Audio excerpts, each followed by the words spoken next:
17वां अध्याय। प्रमेय के अंतर्गत माया से मुक्त जीवों का विचार। ब्रजनाथ की पितामही ने ब्रजनाथ के विवाह की सारी व्यवस्था पूरी कर ली है। रात में ब्रजनाथ को उन्होंने सारी बातें बताईं। ब्रजनाथ ने उस दिन कुछ भी उत्तर नहीं दिया। वे खा पीकर लेटे हुए शुद्ध जीव की अवस्था के संबंध में बड़ी रात तक चिंतन करते रहे। उधर उनकी वृद्धा पितामही इस बात की चिंता में मग्न हो रही थी कि ब्रजनाथ को विवाह के लिए कैसे तैयार किया जाए। उसी समय ब्रजनाथ के मौसेरे भ्राता वेणी माधव उपस्थित हुए। जिस लड़की के साथ विवाह की बातचीत चल रही है वह वेणी माधव की फुफेरी बहन है। विजय विद्यारत्न ने कन्या का संबंध पक्का करने के लिए उन्हें भेजा है। वेणी माधव ने कहा, दादी आखिर बात क्या है? ब्रज भैया के विवाह में देर क्यों कर रही हो?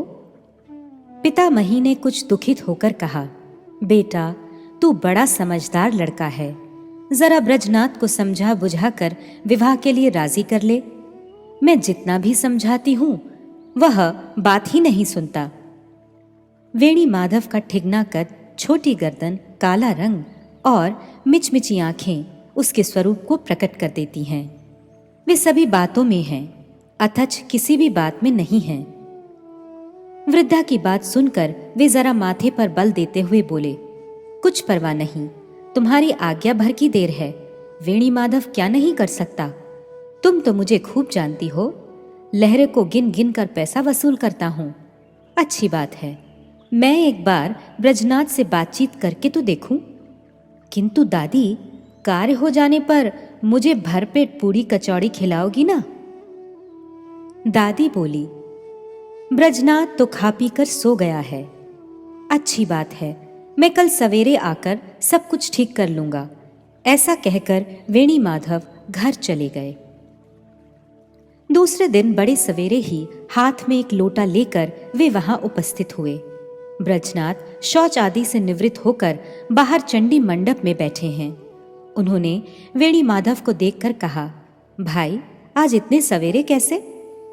वेणी माधव ने कहा, दादा तुमने तो अनेक दिनों तक न्याय शास्त्र पढ़ा और पढ़ाया। तुम पंडित हरिनाथ चूड़ामणि के पुत्र हो। तुम्हारा नाम देश भर में विख्यात हो गया है। घर में तुम ही एकमात्र पुरुष हो। यदि संतान संतति ना हो तो तुम्हारे इतने बड़े घर की कौन रक्षा करेगा? भाई हम लोगों का अनुरोध है, तुम विवाह कर लो। ब्रजनाथ बोले, भाई मुझे व्यर्थ ही मत चलाओ। आजकल मैं श्री गौर सुंदर के भक्तों का आश्रय ग्रहण कर रहा हूं। मुझे संसार करने की इच्छा नहीं है। मायापुर में वैष्णवों के निकट बैठकर बड़ी शांति मिलती है। मुझे संसार अच्छा नहीं लगता। मैं या तो संन्यास ग्रहण करूंगा अथवा वैष्णव के पदाश्रित होकर रहूंगा। तुम्हें अंतरंग जानकर अपने हृदय की बात कह रहा हूं। तुम इस बात को कहीं प्रकाश मत करना। वेणी माधव ने मन ही मन सोचा कि इन्हें सीधे रास्ते से नहीं पाया जाएगा, इनके साथ एक चाल चलनी पड़ेगी। ऐसा सोचकर चालाकी से अपने मन के भावों को दबाकर वे बोले, मैं तुम्हारे प्रत्येक कार्य में सदा से ही सहायक रहा हूं। जब तुम संस्कृत पाठशाला में पढ़ते थे मैं तुम्हारी पुस्तकों को वहन कर पाठशाला ले जाया करता था। अब जब तुम संन्यास लोगे तो मैं तुम्हारा दंड कमंडलू भी वहन करूंगा। धूर्त लोगों की दो जिह्वाएं होती हैं, एक से वे एक प्रकार की बात करते हैं और दूसरी से अन्य प्रकार की बातें करते हैं। उनके हृदय की बातों का पता लगाना कठिन होता है। मुख में राम, बगल में छुरी। वेणी माधव की मीठी बातों को सुनकर ब्रजनाथ ने कहा, भाई मैंने तुम्हें सदैव अपना परम बंधु समझा है। स्त्री होने के नाते दादी गंभीर विषयों में प्रवेश नहीं कर पाती। किसी लड़की को मेरे गले में बांधकर मुझे संसार समुद्र में डुबो देने के लिए वे बड़ी ललायत हैं। तुम यदि समझा बुझाकर उन्हें इस कार्य से रोको तो मैं तुम्हारा चिर ऋणी रहूंगा। वेणी माधव ने कहा, शर्मा राम के रहते रहते कोई भी तुम्हारी इच्छाओं के विरुद्ध कुछ भी नहीं कर सकता। दादा, एक बात जरा खुलकर बतलाओ तो। इसके बाद देखो तो मैं क्या करता हूं। मैं पूछता हूं, संसार के प्रति तुम्हारी घृणा क्यों हो रही है? किसके परामर्श से तुम में इस प्रकार की विरक्ति का भाव पैदा हो रहा है? ब्रजनाथ ने अपने वैराग्य की सारी घटना वेणी माधव को सुनाई और ये भी बतला दिया कि मायापुर में एक बड़े बूढ़े और अनुभवी बाबा जी हैं। उनका नाम रघुनाथ दास बाबा जी है। वे ही मेरे उपदेशक हैं। प्रतिदिन संध्या के पश्चात मैं उनके चरणों में उपस्थित होकर संसार की ज्वाला से शांति लाभ करता हूँ। वे मुझ पर बड़ी कृपा करते हैं। दुष्ट वेणी माधव ने मन ही मन सोचा, हाँ, ब्रज दादा की दुर्बलता कहाँ है? अब समझा। अब छल बल और कौशल से इन्हें सीधे रास्ते पर लाना है। प्रकाश रूप में कहा, दादा, अभी घर जा रहा हूं, कोई चिंता नहीं, मैं चुपके चुपके दादी का मन बदल दूंगा। वेणी माधव अपने घर की तरफ चले गए, परंतु घर न जाकर थोड़ी देर बाद ही दूसरे रास्ते से वे मायापुर श्रीवास आंगन में उपस्थित हुए। वहां बकुल वृक्ष के नीचे चबूतरे पर बैठकर मन ही मन कहने लगे, ये वैष्णव बेटे ही संसार का मजा लूट रहे हैं। कितने सुंदर घर हैं, कैसे कुंज हैं, कितना सुंदर चबूतरा है और क्या ही मनोरम प्रांगण है। एक एक भजन कुटी में एक एक वैष्णव बैठकर माला सटका रहे हैं। धर्म के साण की तरह ये पूरे निश्चिंत हैं। पल्ली गांवों की नारियां गंगा स्नान कर इन्हें बिना मांगे फल, मूल, जल और नाना प्रकार की भोज्य सामग्रियां दे जाती हैं। ब्राह्मणों ने कर्मकांड की व्यवस्था करके ऐसे ही लाभों के लिए मार्ग प्रस्तुत किया था, परंतु उसका सार भाग आजकल बाबाजी दल ही भोग कर रहा है। धन्य कलिकाल, कली के इन चेलों का आजकल 12 है। हाय, मेरा कुलीन ब्राह्मण के घर में जन्म लेना व्यर्थ हुआ। आजकल हमें कोई पूछता तक नहीं। जल देना और फल देना तो दूर रहे। आज स्थिति यह है कि वैष्णव बेटे न्यायिक पंडितों को घटपटिया मूर्ख बतलाते हैं। यह बात ब्रजदादा के ऊपर ठीक बैठती है। वे इतना पढ़ लिख कर भी लंगोटधारी दुष्टों के हाथ में बिकसे गए हैं। मैं वेणी माधव दादा को भी दुरुस्त करूंगा और इन बेटों की भी मरम्मत करूंगा। ऐसा सोचते सोचते वे एक कुटी के भीतर प्रविष्ट हुए। घटनाक्रम से उस कुटी में श्री रघुनाथ दास बाबा जी केले के पत्ते से बने हुए आसन पर बैठकर हरि नाम कर रहे थे।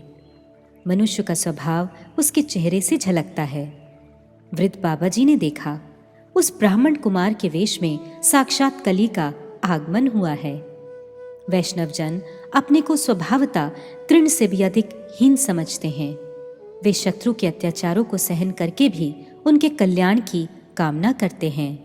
वे स्वयं अमानी होकर दूसरों को मान दिया करते हैं। अतः बाबा जी ने वेणी माधव को आदरपूर्वक बैठाया। वेणी माधव नितांत अवैष्णव होने के कारण वैष्णव मर्यादा का उल्लंघन करके वृद्ध बाबा जी को आशीर्वाद देते हुए बैठे। बाबा जी महाशय ने पूछा, बाबा, तुम्हारा क्या नाम है? तुम यहां पर किस लिए आए हो? अपने लिए तुम शब्द का व्यवहार सुनकर वेणी माधव जरा क्रुद्ध हो उठे। उन्होंने वक्रता के साथ कहा, अरे बाबा जी, क्या कौपीन पहन लेने से ही ब्राह्मणों के समान हुआ जा सकता है? खैर, जैसा भी हो, मैं तुमसे पूछता हूं, तुम लोग ब्रजनाथ न्याय पंचानन को जानते हो?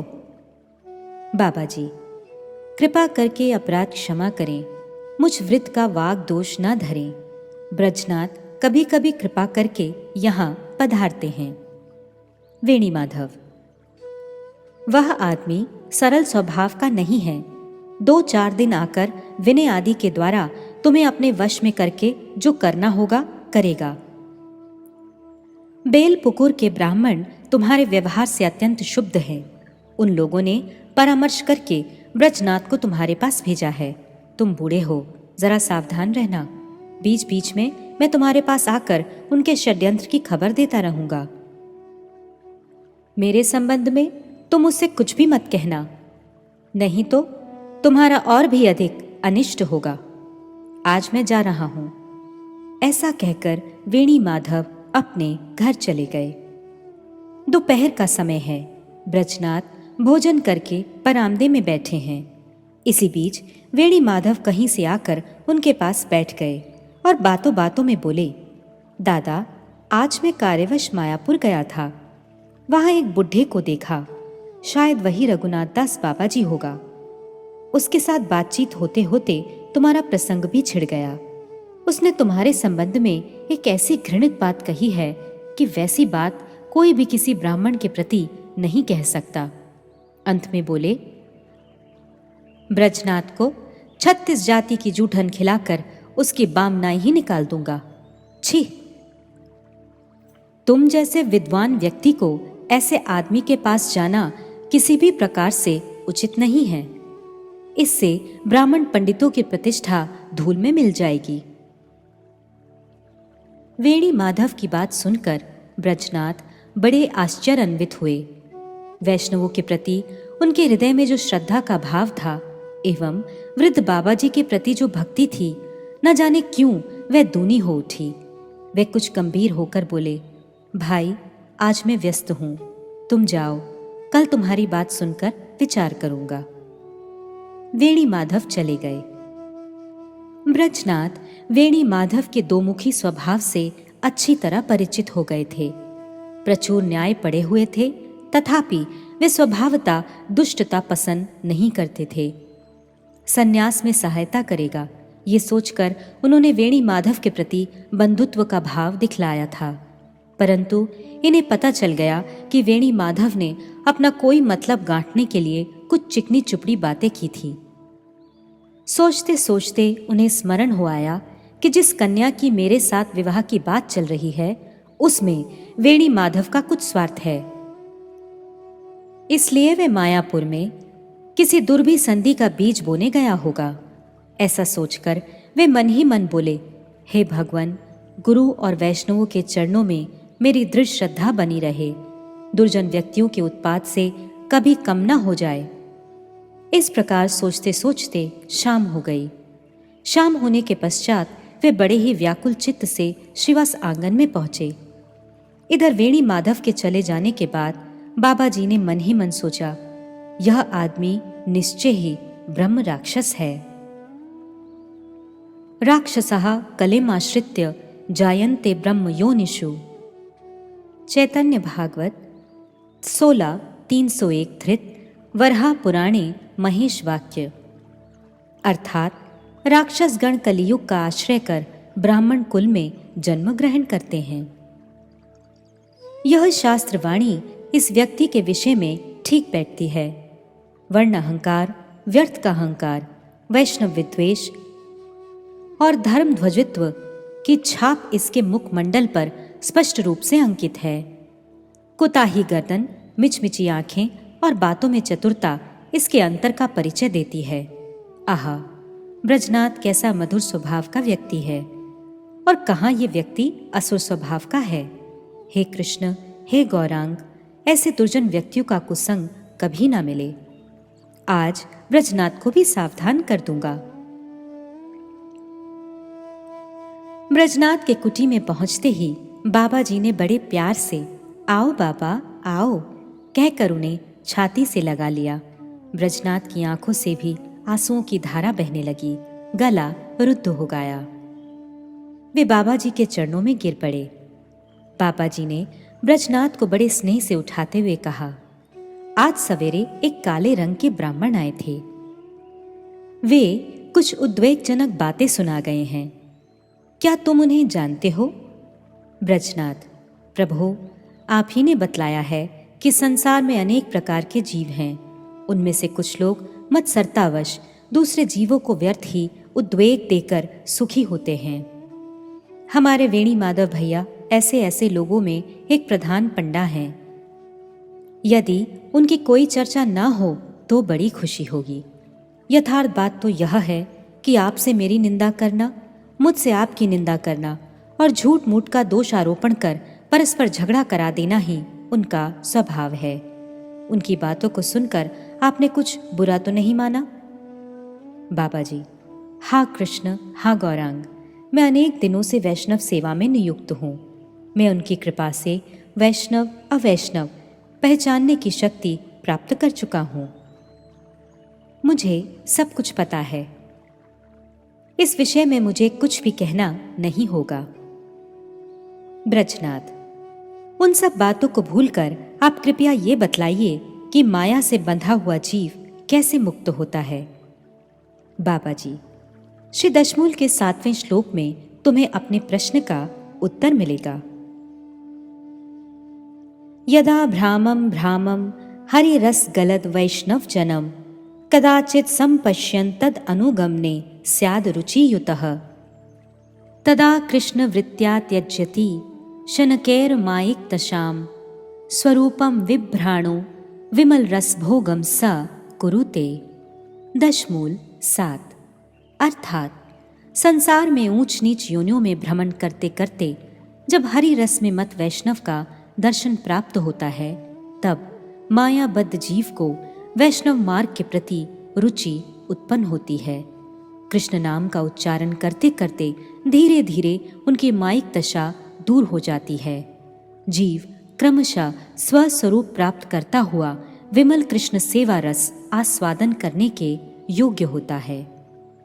ब्रजनाथ, इस विषय में 2-1 वेद का प्रमाण सुनना चाहता हूँ।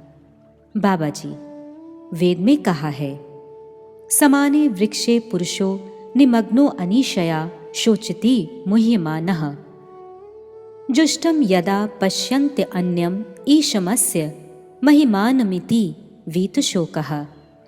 मुंडक उपनिषद 3:1-2, श्वेताश्वतर उपनिषद 4:7। अर्थात पूर्वोक्त एक ही वृक्ष पर अवस्थित जीव माया द्वारा मोहित होकर शोक करते करते पतित हो गया। जब कभी जीव सेवनीय वस्तु परमेश्वर का दर्शन करता है, तब शोक रहित होकर अपनी कृष्ण दास्य रूप महिमा को प्राप्त कर लेता है। ब्रजनाथ, जब सेवनीय ईश्वर को देख पाता है, तब जीव सर्वदा शोक रहित होकर उनकी महिमा को प्रत्यक्ष देख लेता है। इस वाक्य से क्या मुक्ति को समझना होगा? बाबा जी, माया के बंधन से छुटकारा पाने का नाम ही मुक्ति है। यह मुक्ति साधु संग प्राप्त पुरुष को ही सुलभ है। परंतु मुक्ति होने के बाद जीव को जो महिमा प्राप्त होती है, वही अन्वेषण करने योग्य है। मुक्तिर हित्वा अन्यथा रूपम स्वरूपेण व्यवस्थितिः। श्रीमद् भागवत 2:10-6। अर्थात जीव चित स्वरूप शुद्ध कृष्णदास है। अविद्या में प्रवेश करना ही उसके लिए विरूप है। यह विरूप ही अन्यथा रूप है। इसका परित्याग कर स्वरूप में स्थिति का नाम ही मुक्ति है। श्रीमान महाप्रभु की शिक्षा। इस अर्ध श्लोक में यह बतलाया गया है कि अन्यथा रूप का परित्याग कर स्वरूप में अवस्थिति ही जीव का प्रयोजन अर्थात मुक्ति है। जिस क्षण बंधन से छुटकारा होता है, उसी क्षण मुक्ति का कार्य समाप्त हो जाता है। परंतु स्वरूप में अवस्थित होकर जीव की अनंत क्रियाएं प्रारंभ हो जाती हैं। यही जीव का मूल प्रयोजन है। आत्यांतिक दुख निवृत्ति को मुक्ति कहा जा सकता है। परंतु मुक्ति होने के बाद चित्त सुख की प्राप्ति रूप एक और भी अवस्था है। छांदोग्य उपनिषद में उस अवस्था का वर्णन है। एवं एवैष संप्रसादो अस्माच् शरीरात् समुत्थाय परम ज्योति रूप संपद्य स्वेन रूपेणाभि निष्पद्यते सा उत्तम पुरुषः सा तत्र पर्यति जक्षन् क्रीडन् रम्माणः। छांदोग्य उपनिषद 8:12-3। अर्थात जीव मुक्ति प्राप्त करके इस स्थूल और सूक्ष्म शरीर से समुत्थान कर चिन्मय ज्योति संपन्न अपने चिन्मय अपराकृत स्वरूप में स्थित हो जाता है। वह उत्तम पुरुष है। वह उसी चिद्धाम में भोग, क्रीड़ा और आनंद रूप संभोग आदि में मग्न हो जाता है। श्रीमान महाप्रभु की शिक्षा से। ब्रजनाथ, माया से मुक्त हुए पुरुषों के क्या लक्षण हैं? बाबा जी, छांदोग्य उपनिषद में माया मुक्त पुरुषों के 8 प्रकार के लक्षण बतलाए गए हैं। आत्मा आपहत पापमा विजरो विमृत्युर्विशोको विजिघत्सो आपिपासः सत्यकामः सत्यसंकल्प सो अन्वेष्टव्यः। अर्थात आत्मा में 8 गुण होते हैं। आत्मा पाप शून्य अर्थात माया की अविद्या आदि पाप प्रवृत्तियों से संबंध शून्य है। विजय शब्द का तात्पर्य जरा धर्म रहित अर्थात नित्य नूतन होता है। विमृत्यु जिसका पतन न हो अर्थात मृत्यु शून्य। विशोक अर्थात शोक रहित। विजिघत्स अर्थात भोग वासना रहित। अपिपास अर्थात अन्य अभिलाष शून्य। केवल मात्र प्रियतम की सेवा के अतिरिक्त अन्य कामना रहित। सत्यकाम शब्द से कृष्ण सेवा की उपयुक्त कामना का बोध होता है। वैसी समस्त कामनाएं निर्दोष होती हैं। सत्य संकल्प अर्थात जो कामनाएं करते हैं वे सिद्ध हो जाती हैं। बद्ध जीव में इन 8 धर्मों का अभाव होता है। श्रीमान महाप्रभु की शिक्षा से। ब्रजनाथ, मूल मंत्र में कहा गया है कि संसार में भ्रमण करते करते जीव जब हरि रस रसिक वैष्णव का संग प्राप्त करता है तभी उसका कल्याण उदय होता है। इस बात में मेरा पूर्व पक्ष है कि क्या ब्रह्म ज्ञान, अष्टांग योग आदि शुभ कर्मों के द्वारा अंत में हरि भक्ति की प्राप्ति होती है? बाबा जी, श्री भगवान ने श्री मुख से कहा है, न रोध्यति माम योगो न सांख्यम धर्म एव वा न स्वाध्यायस तपस्त्यागो नेष्टापूर्तम न दक्षिणा। व्रतानि यज्ञाश्छन्दसि तीर्थानि नियमा यमः यथा वरुन्धे सत्संगः सर्वसंगापहो हि माम। श्रीमद् भागवत 11, 12, 1 और 2। तात्पर्य यह है कि योग, सांख्य ज्ञान, स्मार्थ धर्म, वेद अध्ययन, तपस्या, संन्यास, इष्टापूर्ति, दक्षिणा, व्रत, यज्ञ, तीर्थ भ्रमण और यम नियम, यह सब कुछ मुझे वैसे वश में नहीं करते जैसा समस्त प्रकार की आसक्तियों को नष्ट करने वाला सत्संग मुझे वश में कर लेता है। कहाँ तक कहूँ, अष्टांग योग मुझे गौण रूप में ही संतुष्ट कर सकता है, परंतु सत्संग तो मुझे संपूर्ण रूप में वश कर लेता है। हरि भक्ति सुधोदय 8:51 में कहते हैं, यस यत् संगतिः पुंसो मणिवत् स्यात् सा तद्गुणः स्वाकुल अर्ध धये ततो धीमान स्वायूथान्येव संश्रयेत।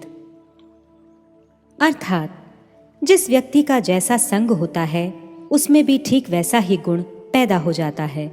जैसे मणि का जिस वस्तु से स्पर्श होता है उसकी वस्तु जैसा रंग मणि का भी दिखने लगता है।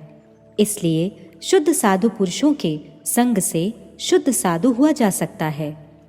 साधु संग समस्त कल्याणों का मूल है। शास्त्रों में जो निसंग होने का उपदेश दिया गया है वह निसंग शब्द का तात्पर्य साधु संग है। साधु संग को ही निसंग कहा गया है। यदि अनजाने में भी सत्संग हो जाए तो उससे जीव का परम कल्याण होता है। संगो यह संसृतेर हेतुर असत्सु विहितो अधीया सा एव साधुषु कृतो निसंगत्वाय कल्पते। श्रीमद् भागवत 3:23-55। अर्थात अज्ञानवश असत पुरुषों के साथ किया हुआ जो संग संसार बंधन का कारण होता है वही संग अनजाने में भी यदि सत्पुरुषों के साथ हो तो वही निसंग कहलाता है। जैसे श्रीमद् भागवत 7:5-32 में कहते हैं, नैषां मतिस्तावत् उरुक्रम अंघ्रिम स्पृशत्य अनर्थापगमो यदर्थः महीयसां पादरजोऽभिषेकम निष्किंचनानाम न वृणीत यावत्। अर्थात जब तक जीव अकिंचन भगवत प्रेमी महात्मा भगवत भक्तों के चरणों की धूल में स्नान नहीं कर लेता, तब तक समस्त अनर्थों का नाश करने वाले भागवत चरणों में उसकी मति नहीं लगती। और भी न ह्यम मायानि तीर्थानि न देवा मृच्छिलामयः ते पुनन्त्य उरुकालेन दर्शनादेव साधवः। श्रीमद्भागवत 10:48-31। अर्थात गंगा आदि जलमय तीर्थों और मृतिका तथा शिलामय देवताओं की तो बहुत दिनों तक श्रद्धा से सेवा की जाए तब वे पवित्र करते हैं, परंतु संत पुरुष तो दर्शन मात्र से पवित्र कर देते हैं। अतएव भागवत में पुनः कहते हैं, भवापवर्गो भ्रमतो यदा भवेत् जनस्य तर्हि अच्युत सत्समागमः सत्संगमो यर्हि तदेव सद्गतौ परावरेशे त्वयि जायते मतिः। श्रीमद्भागवत 10:51-53। अर्थात हे अच्युत, जीव अनादिकाल से जन्म मृत्यु रूप संसार के चक्कर में भटक रहा है। जब उस चक्कर से छूटने का समय आता है तब सत्संग प्राप्त होता है, और जिस क्षण सत्संग प्राप्त होता है उसी क्षण संतों के परम आश्रय और निखिल कार्य कारण के नियंता आप में जीव की बुद्धि अत्यंत दृढ़ता से लग जाती है। बाबा, अनादि मायाबद्ध जीव संसार में कभी देव योनि में और कभी पशु आदि नाना योनियों में अनादिकाल से कर्म चक्र में भ्रमण कर रहे हैं। यदि कभी पूर्व सुकृति के प्रभाव से साधु संग होता है तब उसी समय से निखिल कार्य कारण के नियंता भगवान श्री कृष्ण के चरणों में जीव की मति दृढ़ता। जिस सुकृति से साधु संग मिलता है वह सुकृति क्या है? कर्म है अथवा ज्ञान? बाबा जी, शास्त्र में शुभ कर्म को सुकृति कहा गया है। शुभ कर्म 2 प्रकार के होते हैं, भक्ति प्रवर्तक और अवान्तर फल प्रवर्तक। नित्य निमित्तिक कर्म, सांख्य आदि ज्ञान, ये सब कुछ अवान्तर फल को देने वाली सुकृति है। सत्संग और भक्ति जनक देश, काल और द्रव्य का संग ही भक्तिप्रद सुकृति है। भक्तिपद सुकृति अधिक परिमाण में इकट्ठी होने पर वह कृष्ण भक्ति को पैदा करती है। अवान्तर फलप्रद सुकृति अपने बदले में फल देकर निवृत्त हो जाती है। संसार में जितने भी प्रकार के दान आदि शुभ कर्म हैं वे भोग रूप फल प्रदान करते हैं। ब्रह्म ज्ञान संबंधी सुकृति मुक्ति फल देती है। उक्त दोनों प्रकार की सुकृतियां भक्ति फल दान करने में समर्थ नहीं है। संत पुरुषों का संग, एकादशी, जन्माष्टमी, गौर पूर्णिमा आदि साधु भाव को पैदा करने वाले काल, तुलसी, श्री मंदिर, महाप्रसाद, तीर्थ और साधु वस्तुओं का दर्शन एवं स्पर्श, ये सब क्रियाएं भक्तिप्रद सुकृति हैं। ब्रजनाथ, यदि कोई व्यक्ति सांसारिक दुखों से मर्माहित होकर उससे छुटकारा पाने के लिए विवेक पूर्वक हरि के चरणों में शरणागत होता है तो क्या उसे भक्ति प्राप्त नहीं होगी? बाबा जी, यदि माया के दुखों से पीड़ित होकर विवेक बुद्धि द्वारा वह ये जान ले कि सांसारिक धर्म सभी बुरे हैं, भगवान के चरण कमल तथा शुद्ध भक्त जन ही उसके एकमात्र आश्रय हैं, और ऐसा जानकर अनन्य गति होकर जब वे भगवान के चरण कमलों के प्रति धावित होता है तब वह सबसे पहले भगवत भक्तों के चरणों का आश्रय लेता है। उससे उसकी भक्तिप्रद मुख्य सुकृति होती है। उसी से वह भगवान के चरण कमलों को प्राप्त करता है। पहले उसने जो वैराग्य और विवेक प्राप्त किए थे वे भक्ति की प्राप्ति में गौण उपाय थे। अतएव सत्संग के अतिरिक्त भक्ति प्राप्त करने के लिए दूसरा कोई भी मुख्य उपाय नहीं है। ब्रजनाथ, गौण भक्ति साधक होने पर भी कर्म, ज्ञान, वैराग्य और विवेक को भक्तिप्रद सुकृति कहने में अड़चन क्या है? बाबा जी, हाँ, इसमें विशेष अड़चन है। वे प्रायः जीव को एक अवान्तर फल में आबद्ध कर देते हैं, अर्थात कर्म जीव को भोग रूपी फल में बांधकर शांत हो जाता है। वैराग्य और विवेक ये जीव को अभेद ब्रह्म ज्ञान में डुबोकर निवृत्त हो जाते हैं। साधारणतः ब्रह्म ज्ञान जीव को भगवान के चरण कमलों की प्राप्ति से दूर रखता है, इसलिए इन्हें विश्वास पूर्वक भक्तिप्रद सुकृति नहीं कहा जा सकता है। ये कदाचित किसी को भक्ति तक ले भी जाते हैं, परंतु वे साधारण विधि नहीं है। शुद्ध भक्तों के संग का कोई अवान्तर फल नहीं है। वह जीव को प्रेम तक अवश्य ही ले जाएगा, जैसे श्रीमद् भागवत में कहा गया है, सताम प्रसंगान मम वीर संविदो भवन्ति हृत्कर्ण रसायनः कथा तज्जोषणादाश्व अपवर्ग वर्धमनि श्रद्धा रतिर्भक्तिर अनुक्रमिष्यति। श्रीमद् भागवत 3:25-25। अर्थात सत्पुरुषों के समागम से मेरा पराक्रम का यथार्थ ज्ञान कराने वाली तथा हृदय और कानों को प्रिय लगने वाली कथाएं होती हैं। उनका सेवन करने से शीघ्र अविद्या निवृत्ति के पथ स्वरूप मुझ में सबसे पहले श्रद्धा, पीछे रति और अंत में प्रेम भक्ति का उदय होता है। ब्रजनाथ, सत्संग ही एकमात्र भक्तिप्रद सुकृति है। साधुजनों के मुख से विगलित हरि कथा का श्रवण और तत्पश्चात भक्ति की प्राप्ति, क्या इसे ही भक्ति का क्रम विकास कहते हैं? बाबा जी, मैं भक्ति के क्रम विकास को यथोचित रूप में बतला रहा हूँ, ध्यान देकर सुनो। संसार में भ्रमण करते करते जीव को सौभाग्यवश भक्तिप्रद सुकृति होती है। शुद्ध भक्ति के जो सब अंग बतलाए गए हैं, उनमें से कोई एक अंग दैवात मानव जीवन में घट जाता है। जैसे घटनावश एकादशी के दिन उपवास, भगवान की लीला स्थली तीर्थों का दर्शन या उनका स्पर्श, अतिथि के बहाने किसी शुद्ध भक्त का उपकार, अकिंचन साधुओं के श्रीमुख विगलित हरि नाम या हरि कथा आदि का श्रवण। उक्त कार्यों से जो लोग भोग मोक्ष की वासना कामना करते हैं, उन लोगों के लिए उक्त क्रियाएं भक्तिप्रद सुकृति नहीं होती। आत्तत्वज्ञ व्यक्ति यदि संयोगवश अथवा लौकिक रूप में भुक्ति मुक्ति की कामना से रहित होकर इन सब कार्यों को करता है, तभी ये समस्त कार्य भक्तिप्रद सुकृति होते हैं। वही भक्तिप्रद सुकृति अनेक जन्मों में एकत्रित एवं संचित होकर अनन्य भक्ति के प्रति श्रद्धा उत्पन्न करती है। जब अनन्य भक्ति में श्रद्धा हो जाती है, तब शुद्ध भक्तों, सच्चे संतों का संग प्राप्त करने के लिए लालसा उत्पन्न होती है। सत्संग से साधन और भजन क्रमशः होने लगते हैं। भजन जितना ही शुद्ध होता है, अनर्थ उसी परिमाण में दूर होने लगते हैं।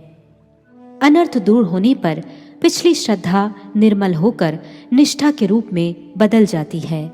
निष्ठा भी क्रमशः निर्मल होकर रुचि हो पड़ती है।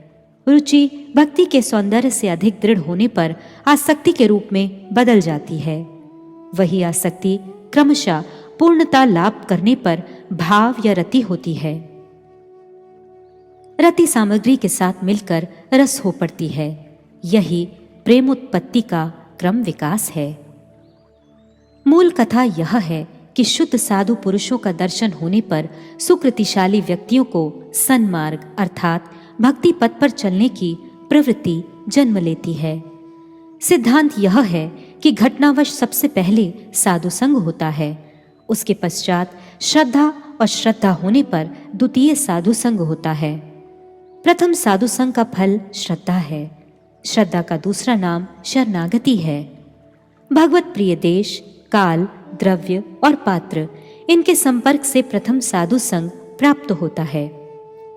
प्रथम साधु संग से जिस शरणापत्ति रूप श्रद्धा का उदय होता है, गीता में उसका लक्षण इस प्रकार बतलाया गया है।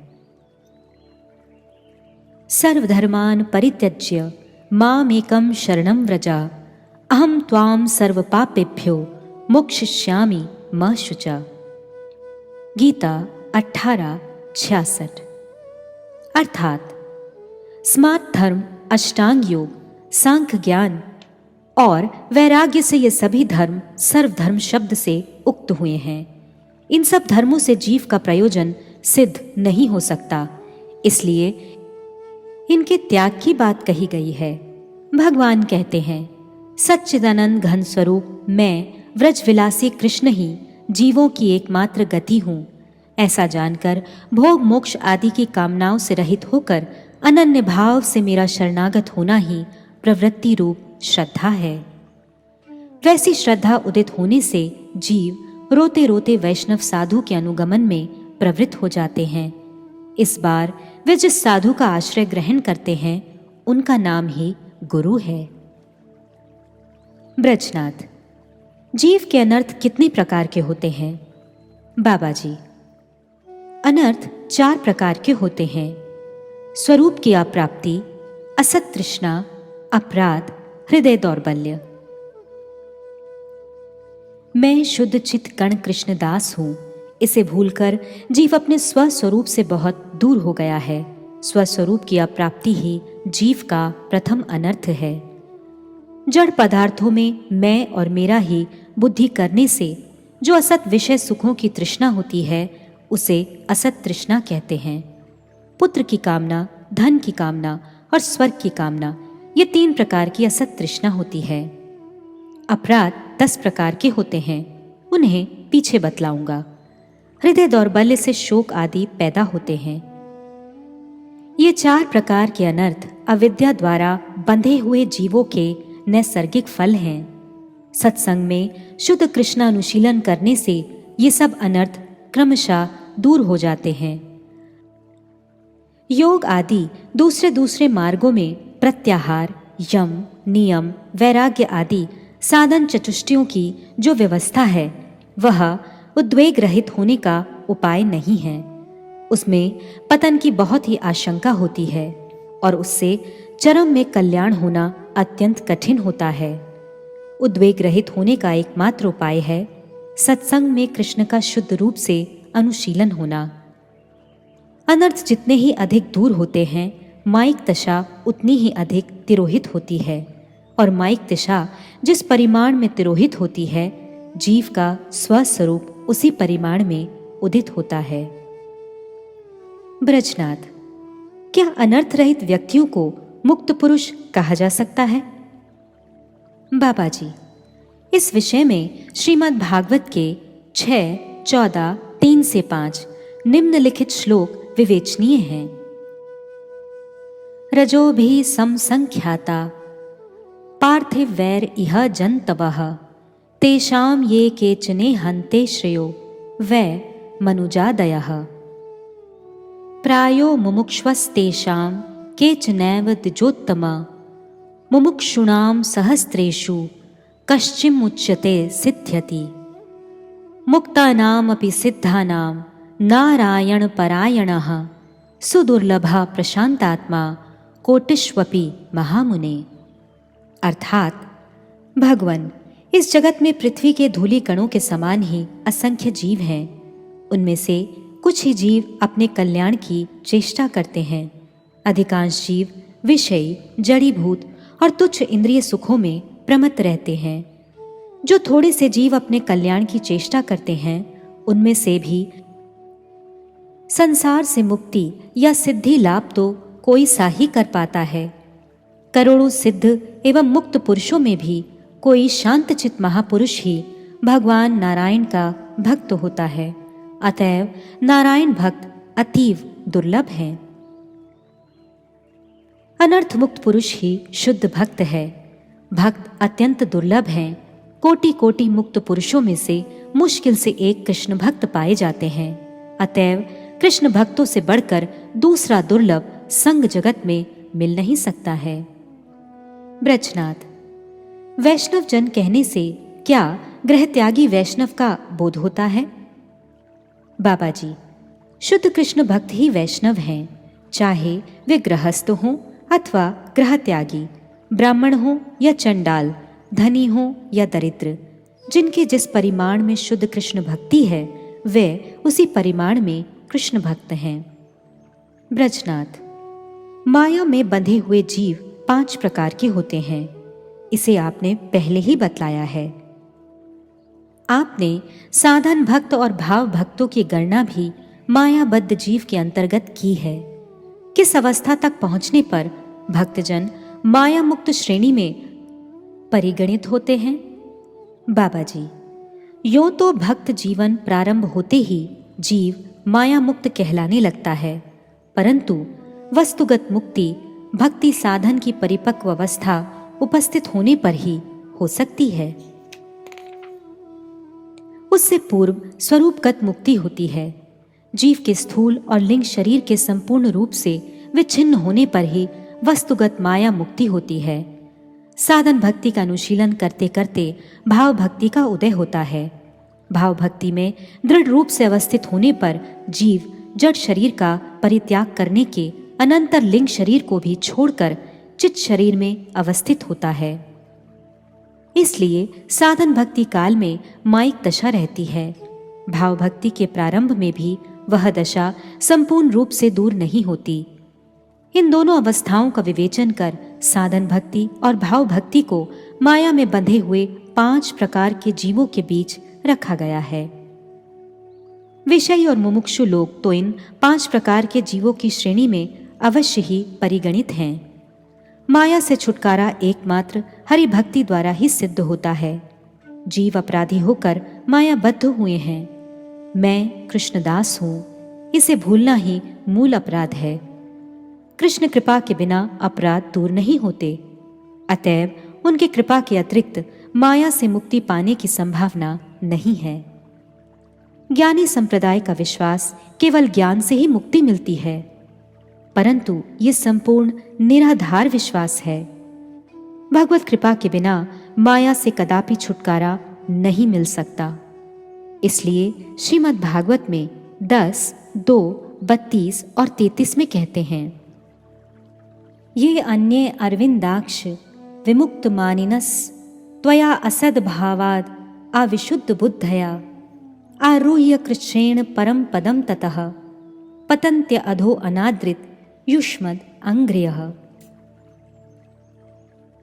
तथा न ते माधव तावकः क्वचिद् भ्रश्यन्ति मार्गात् त्वयि बद्ध सौहृदा त्वया अभिगुप्ता विचरन्ति निर्भया विनाय कानीकप मूर्धसु प्रभो। अर्थात, हे कमल नयन, जो लोग मैं मुक्त हो गया हूँ ऐसा अभिमान करते हैं और आपके प्रति भक्ति शून्य है, उनकी बुद्धि शुद्ध नहीं है। वे अनेक क्लेश उठाकर मायातीत परमपद स्वरूप ब्रह्म तक को प्राप्त होकर भी भगवत भक्ति का अनादर करने के कारण अधापतित हो जाते हैं। हे माधव, जो आपके निज जन भक्त हैं, जिन्होंने आपके चरणों में अपनी सच्ची प्रीति जोड़ रखी है, वे कभी उन ज्ञानाभिमानियों की भांति अपने साधन मार्ग से अर्थात भक्ति मार्ग से गिरते नहीं।